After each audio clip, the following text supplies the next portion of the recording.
ter que discutir um tanto aqui. Aqui eu achei ela mais difícil de interpretar. Mais difícil de interpretar. Mas uma pessoa que não interpretasse direito e saísse tacando fórmula, infelizmente acertava sem interpretar direito. Né? Então, para mim, ela é uma questão média para difícil. Eu resolvi classificá-la como média. Mas muitos classificaram como fácil. Porque, de novo, se só joga a equação e repõe lá, dá a resposta. Mas interpretar direitinho o que ela diz aí, eu não achei fácil, pelo menos.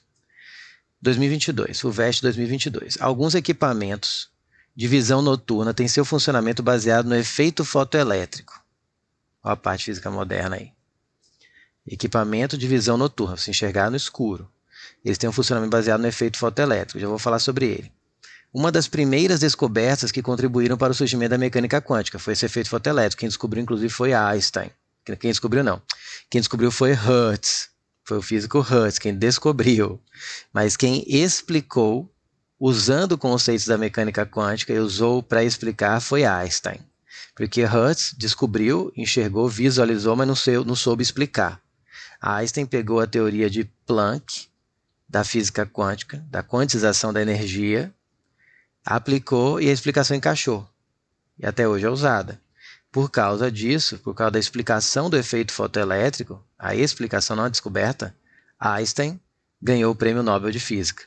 Muita gente acha que, como sempre está associado à relatividade ou à equação do E igual a mc², acha que ele ganhou o Prêmio Nobel por causa de uma dessas duas, da relatividade restrita, relatividade geral, ou pela equação da conversão de massa em energia. Tá? No fundo, a equação de massa e energia tem um pouco a ver também com está relacionado com física quântica, se eu não me engano. Agora fugiu um pouco a minha alçada aqui, faz tempo que eu não mexo com isso. Mas entenda, o prêmio Nobel do Einstein foi devido a isso, a explicar, usando mecânica quântica, o efeito fotoelétrico, que eu já vou explicar o que é esse efeito. Nesses equipamentos, fótons de frequência... Antes eu vou explicar o que é, acho que é melhor para você entender o resto do texto. Acho uma explicação mais informal, já. Físicos que eventualmente assistam essa aula, não me crucifiquem. Fotoelétrico. É o seguinte. Metais possuem elétrons livres. Elétrons mais fáceis de se mover ou de arrancar do metal. Tem aqui uma placa de metal. O que Hertz observou? Dá um exemplo. Eu tenho um determinado metal aqui, ele arremessou luz vermelha no metal e nada aconteceu, nem um eletrinho. O efeito fotoelétrico basicamente são elétrons pularem do metal, dá esse spoiler. É o elétron saltitar, cair fora, pular do metal. Puf, ele pula do metal. Ele jogou luz vermelha e nada. Aumentou a intensidade, jogou mais luz vermelha e nada. Aí deixa eu usar uma luz com maior energia. Na verdade, a ideia da energia não tinha o Hertz, tá? Mas a explicação é que serve para isso. Agora, o que acontece quando eu jogo uma luz com mais energia? Os fótons, que a gente vai ver agora, tem mais energia. Tipo a violeta. Vou adiantar aqui, ó, que uma das consequências do efeito fotoelétrico é você enxergar a luz não como onda, mas como partícula. Fótons. Energia do fóton, que é o quantum de luz, né? É o nome que é um pacotinho de energia da luz, o Einstein chamou de fóton. A energia do fóton, a energia de um fóton é igual à constante de Planck, que ele deu aqui ao H, esse valor aqui no sistema internacional, vezes a frequência da onda emitida. Legal que você usa uma unidade de medida de onda, mas você enxerga ele como partícula, a luz. Aí vem aquela discussão da dualidade onda-partícula da luz, que é muito interessante. Para você explicar alguns fenômenos, você tem que entender e enxergá-la como onda. Mas outros só são explicados como partícula. E nenhum, que eu saiba, é explicado com os dois. Ou é com onda ou é partícula, não os dois ao mesmo tempo. Mas existe uma equação que relaciona os dois. A energia do fóton você calcula através da frequência da onda. Louco, né? Então, você vai ver que como o violeta tem frequência maior e o vermelho frequência menor, os fótons do violeta têm mais energia. Quando o Hertz arremessou luz violeta ou azul, não sei exatamente, aqui eu estou inventando a cor, mas ele jogou uma luz com mais energia, os elétrons começaram a saltitar, o que não aconteceu com a luz vermelha. Quando ele dobrou a intensidade aqui de luz violeta, dobrou a quantidade de elétrons que ficavam saltitando no metal. Ele não conseguiu explicar, até porque não tinha ideia da quantização de energia. Einstein, então, imaginou, ele era muito bom com imaginação, a luz não como onda. Eu vou colocar aqui como umas caixinhas, uns pacotinhos de energia. Cada frequência tem seu pacotinho. Se esse pacotinho tem energia grande, cada metal tem elétrons mais fraquinhos, digamos assim, que precisa de pouca energia para saltar do metal, e tem elétrons mais parrudos. Você precisa dar muita energia, dar um empurrãozão ali, digamos, uma energia muito grande para ele sair do lugar e pular. Eu gosto de imaginar assim, é uma analogia, tá? Pelo amor de Deus. Não foi assim que Einstein explicou, não, que eu saiba. Mas serve, tá? Então imagina que tem metais que têm uma energia pequena, relativamente pequena para poder saltitar, são mais mionzinhos assim, mais normais, só fit, digamos assim. Fitness. E aí com uma energia, pondo uma luz intermediária, uma luz laranja, sei lá, eles já saltam.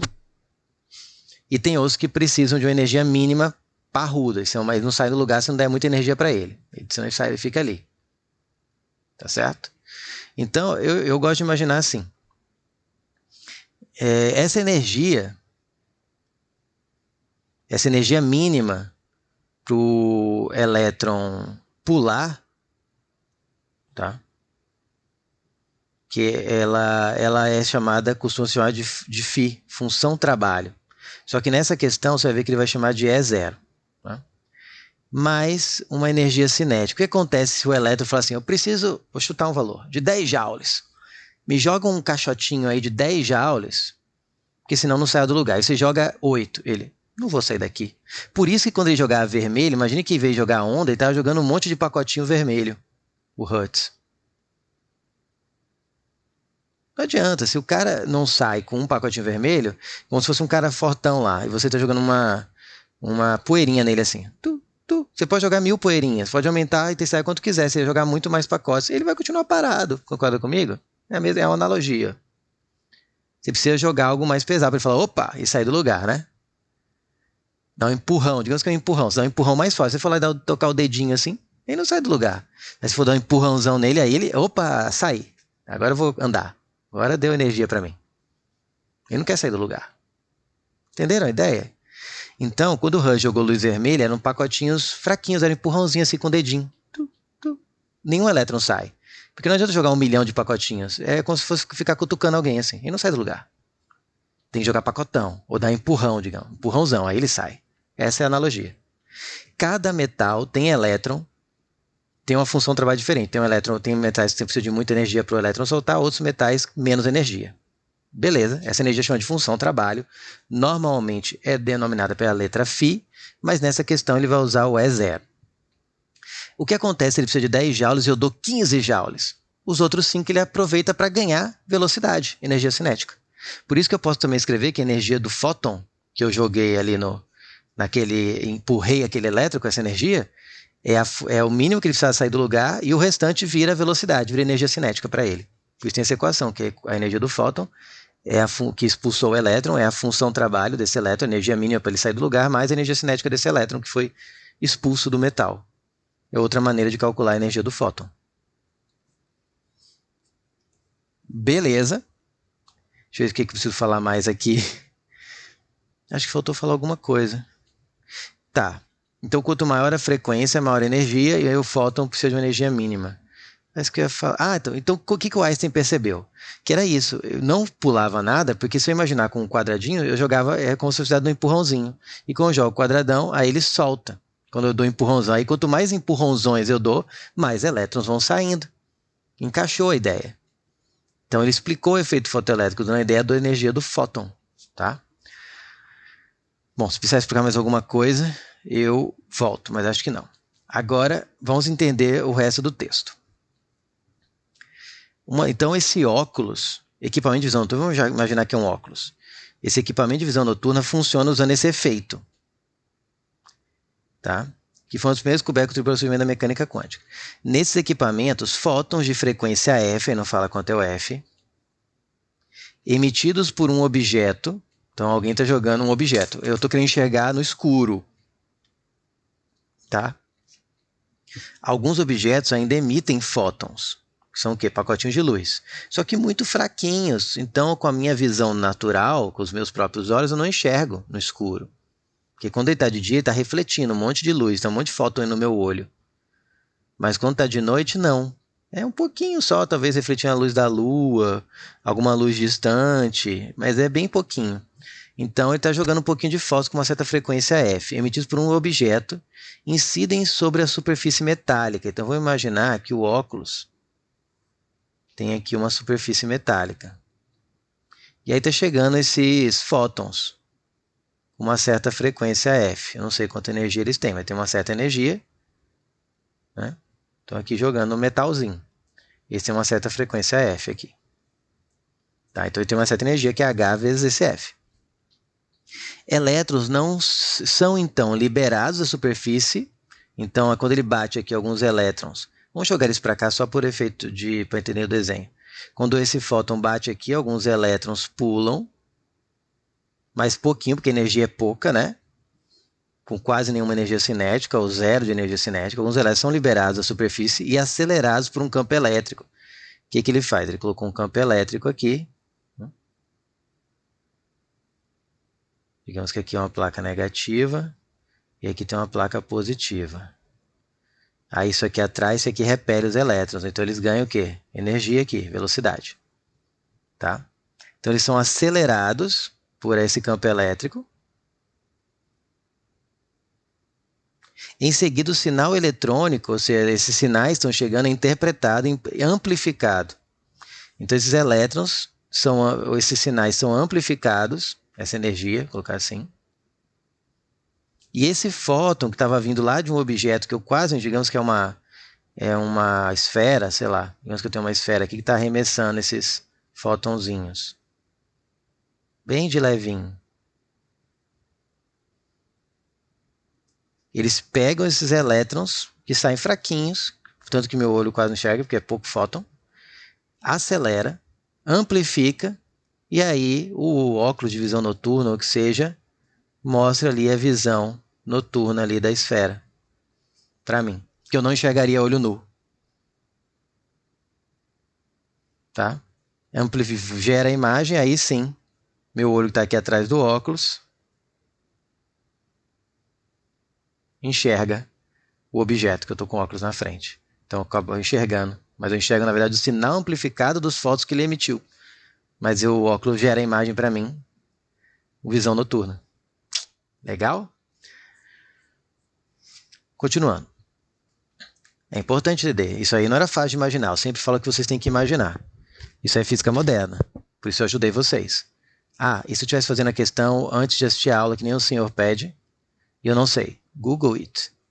Vai no Google, efeito fotoelétrico, equipamento de visão noturna com efeito fotoelétrico, vai ter algumas coisas semelhantes ao que eu te mostrei aqui. Diferentemente do que a física clássica prevê, porque agora está falando de física quântica, apenas os elétrons com energia HF acima de uma certa energia mínima E0 são liberados da superfície metálica.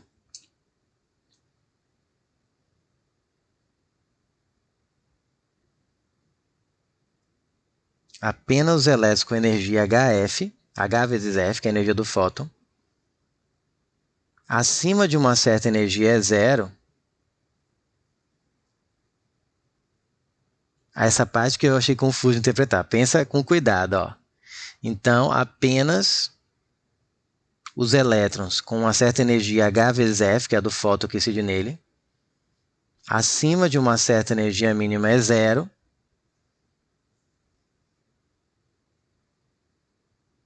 Então, assim, é só quando HF está acima dessa energia mínima que eles são liberados. Apenas elas com energia HF acima de essa energia mínima é zero,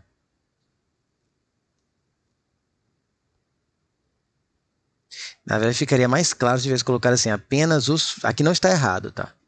Mas para deixar mais claro, você poderia ter escrito assim, apenas os elétrons que receberam fótons.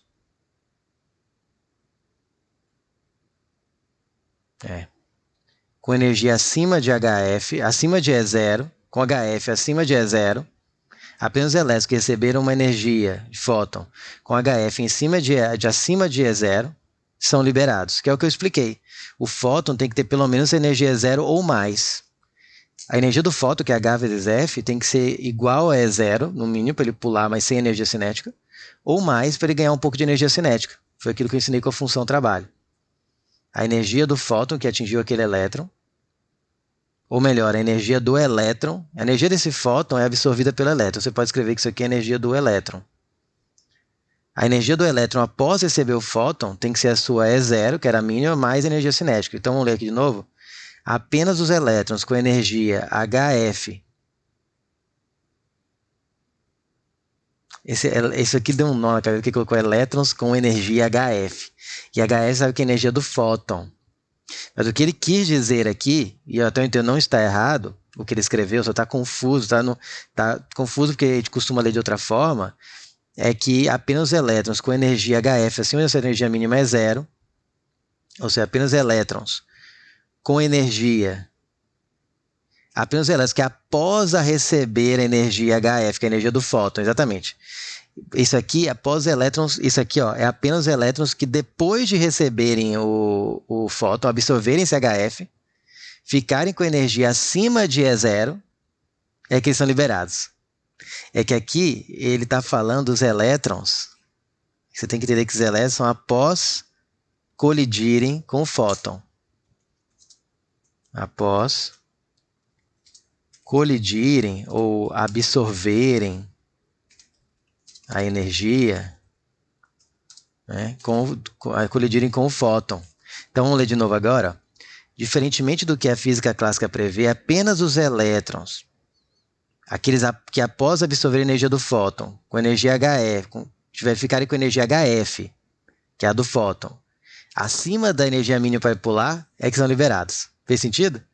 Esse elétron não é o elétron que estava lá paradinho esperando o fóton receber, que geralmente recebeu o empurrão do fóton. É o elétron que ficaram com energia que já absorveram a energia do fóton, receberam o empurrão. Então, apenas os elétrons que ficaram com energia HF, absorveram, ficou energizado, ficou fortão, e ficarem acima da sua energia mínima para pular, é que sai. Faz sentido? Considerando a incidência de... Vamos pensar agora em fóton como se fosse energia, da energia para ele poder escapar em vez do empurrão. A ideia é a mesma. A analogia serve também. Considerando a incidência de fótons com frequência da ordem 10... Essa aqui é a palavra que acho que deu o nó. Essa questão não é difícil, vamos ver que o cálculo parece simples, mas para dar a resposta exata, você vai ter que levar isso aqui. Acho que não vi ninguém que levou essa na hora de resolver, deu importância, mas não vi porque tem muitas resoluções. Eu dei umas olhadas porque, como no meu também não bateu, eu fui atrás de outras, como se fala, quando você vai perguntar a um médico, depois outro, uma segunda opinião, né? Eu fui atrás de uma segunda opinião, porque a primeira, a priori, o meu resultado dava para achar o gabarito, mas não deu idêntico. Vamos chegar lá. Considerando a incidência de fótons com frequência da ordem, ele não fala que é igual a, isso eu não vi ninguém falar. É da ordem de 10 a 14 Hz, não é igual a 10 a 14 Hz, da ordem de. Considerando a incidência de fótons com frequência da ordem de 10 a 14, a ordem de grandeza do valor limite de E0 para que o equipamento funcione. Então, vamos supor aqui o desenho. Esses fótons que estão sendo arremessados aqui têm um certo H vezes F, uma certa energia, que é H vezes F, um certo HF, que vai ser absorvido por esse metal aqui, do óculos, ou do equipamento. Correto? Então, esses aqui vão ficar com uma energia HF. Tá? Ele quer o valor limite para que o equipamento funcione. Para funcionar, o E0, que é o valor que precisa popular, tem que ser igual ao HF, ou ele tem que ser menor, porque se o E0 for menor que a energia que ele absorver, Ele absorve, pula e ainda sai com energia cinética. Então, o E0, para o equipamento funcionar, tem que ser menor ou igual a HF. Se ele for igual, ele sai assim, sem energia cinética nenhuma, praticamente parado, mas sai, depois ele é acelerado pelo campo. Ou se o E0, que é a energia que ele precisa, for menor que HF, quando ele recebe energia, vira o Hulk e sai ainda com um monte de velocidade. Porque ele ganhou muito mais energia do que ele precisava para sair. Ele sai e ainda sai com energia cinética. Então, se o E0, que é a energia que ele precisa para sair, que é o φ lá da função trabalho, for igual a HF ou for menor, o equipamento funciona. Se o E0, que é a energia que ele precisa, for maior que o HF, o equipamento não funciona e aquele objeto vai continuar invisível mesmo com óculos. Então, como ele quer o valor limite, eu vou dizer que o valor limite, que é o máximo, o E0 é menor ou igual a HF, então o valor limite é o máximo, seria igual a HF, é o limite, porque se for maior que isso, maior que HF, ele não funciona. Menor pode ser à vontade, só não pode ser maior. Então, o valor limite seria, nesse caso, ele não fala superior ou inferior, mas seria o superior. Seria o valor máximo de E0, que é ser igual ao HF, que é ele sair e ter que ser acelerado ali pelo campo, porque ele sai sem energia cinética. Tá. Então, para resolver a questão, era só fazer E0 igual a HF, se acertava. Porque, olha só, vamos substituir. H, 6,63 vezes 10 a menos 34. F, aqui, é da ordem de 10 a 14, mas o que eu também fiz isso, de cara. Falei, eu fiz vista grossa por dar ordem D. E taquei 10 a 14 ali. Como se fosse 1 vezes 10 a 14. Mas ele nunca disse que era isso. Vai dar ordem D, então vamos lá. 10 a 14. Dá 6,63. 10 a menos 34 vezes 10 a 14, você mantém a base e soma os expoentes. Menos 34 com 14 dá menos 20. É energia, né? Joules. Então, é 6,63 vezes 10 a menos 20. E aí tem a opção lá 10 a menos 20, você fica, tá. Mais um aluno que tenha estudado um pouco mais e olhou essa parte aqui da ordem de grandeza, sabe que a ordem de grandeza não é assim que determina, só olhando a potência do 10 não, né? Precisa o número estar em notação científica, aqui já está, e esse valor aqui tem que ser observado. O problema é que ordem de grandeza existem dois critérios.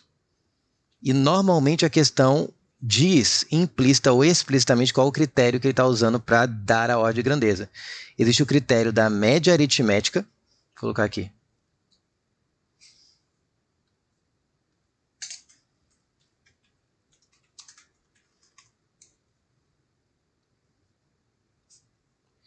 Existe o critério da média aritmética, colocar aqui como divisor de águas, né? O que é antes e depois, para saber se soma um no expoente. Vou colocar só essa área, depois a gente vai aplicar ali, senão não vai caber aqui. O critério da média aritmética, coloco o divisor, vou chamar de divisor,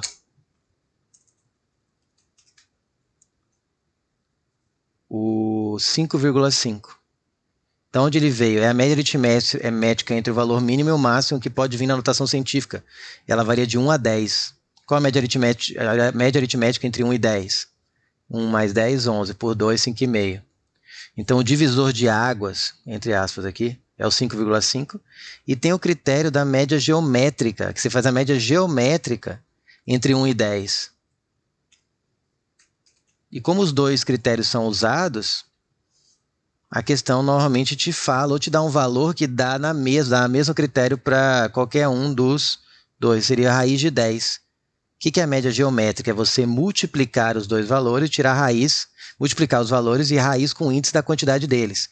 Como é 1 e 10, são dois valores. Multiplica 1 com 10. 10. Raiz quanto? São dois números, raiz quadrada de 10, que é aproximadamente 3,16. Então, um aluno mais atento vai perceber que tanto se ele usar... E o critério é, se for acima do divisor, você tem que somar 1 na potência de 10 para dar ordem de grandeza. Se for acima do divisor de águas aqui. Isso aqui é divisor entre A, divisor de águas. Quer dizer que antes é uma regra, depois é outra. Se for, então, 6,63 é acima tanto de 5,5 quanto de 3,16. Então, não importa o critério que eu use, eu teria que somar 1 ao expoente. Então, para esse valor aqui encontrado, a ordem de grandeza do E0, que é o que ele pede, é 10 a menos 20, somando 1, que daria 10 a menos 19, né, joules. E aí, cadê a resposta? Mas aí eu não falo, não sei, mas está perto de 10 a menos 20, marca 10 a 20 e gabaritou. Beleza, acertou. Aí ninguém reclamou tal. Porque para mim essa questão talvez coubesse recurso. Pelo menos até onde chega meu conhecimento. Pode ser que eu tenha comendo mosca, mas que é FUVEST, tem grande chance de estar comendo mosca em alguma coisa que eu não fiquei sabendo. Mas eu fui assim, vou forçar a amizade com a FUVEST. Eu gosto da FUVEST, eu gosto das questões, raramente tem algum erro. Então eu vou tentar entender o que dá para fazer aí para ver que chega nesse menos 20 aí. Já que vai dar menos 20 de qualquer jeito, não tem nada perto de 10 a menos 19, mas só para não ficar com essa pulga atrás da orelha, por que deu 10 a menos 19? Eu fui reler. E eu percebi que ele nunca falou que a frequência era 1 vezes 10 a 14. Ele falou que era da ordem de 1 vezes 10 a 14. Peraí, da ordem de 1 vezes 10 a 14, se você pensar nos dois critérios, você vai perceber que se eu pegar a frequência variando de 0,316 vezes 10 a 14 até 5,5 vezes 10 a 14, pensando que os dois critérios eu posso usar, estou pegando o que mais me convém. Usando um dos critérios aqui, eu consigo te mostrar que esse aqui tem ordem de grandeza 3 a 14. Por quê? Ele é, cadê? 0,316 vezes 14 é o mesmo que 3,16, né? Você multiplica por 10, tirão aqui, fica 10 a 13, é isso? 10 a 13. Só que como, vamos supor que isso aqui está acima, vamos pegar bem no limite, então na hora de colocar a ordem de grandeza, você vai considerar que ele está acima, então você soma 1, então isso aqui dá 10 a 14. Se você for fazer a ordem de grandeza pelo critério da média geométrica, pensar que isso aqui é o 3161, está logo acima, está em cima do divisor, então vou empurrar para cima, vou ser bonzinho, vou forçar a amizade mesmo. Esse valor aqui, ó, ele ainda tem ordem de grandeza 10 a 14, porque ele é 3,16 de 10 a 13. Se eu considerar o critério da média geométrica, eu posso considerar que está para cima de raiz de 10. Apesar disso aqui estar um pouco abaixo, na verdade. Vamos considerar que está um pouquinho acima, vai. Me ajudem. 3,117, que seja. Vamos colocar 17, ó, só para ninguém ficar me xingando. Pronto, resolvido. Pelo critério da média geométrica, isso aqui tem ordem 10 a 14, porque está acima de 3,16, está acima de raiz de 10. Então, eu somo 1 aqui, vai ficar 10 a 14. Isso aqui tem ordem de 10 a 14. Então, podia ser o valor da frequência. Ele só falou que é da ordem de.